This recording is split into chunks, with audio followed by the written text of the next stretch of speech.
बिस्मिल्लाहिर्रहमानिर्रहीम, अस्सलामुअलैकुम वरहमतुल्लाह। जैसे कि आपको पता है कि मिलियन मार्च DI खान में शुरू है और अजीमुशान मिलियन मार्च में लाखों लोग शरीक हैं। मैं आज तमाम पार्टियों को बताना चाहता हूँ कि आसिया मलूना के केस को आप देख के जिस पे हुकूमत ने नरमी दिखाई और उनको रिहा कर दिया, आज लाखों मुसलमानों के इस इज्तिमा ने साबित कर दिया है कि जो इस्लाम पसंद है और जो दीन से मोहब्बत करने वाले मुसलमान हैं वो कायद जमीयत हज़रत मौलाना फजल रहमान साहब की आवाज़ पर लब्बैक करते हुए आज DI खान में जमा है।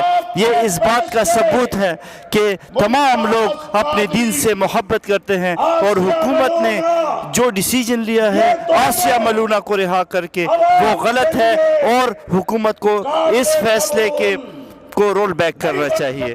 बहुत शुक्रिया। अस्सलाम वालेकुम।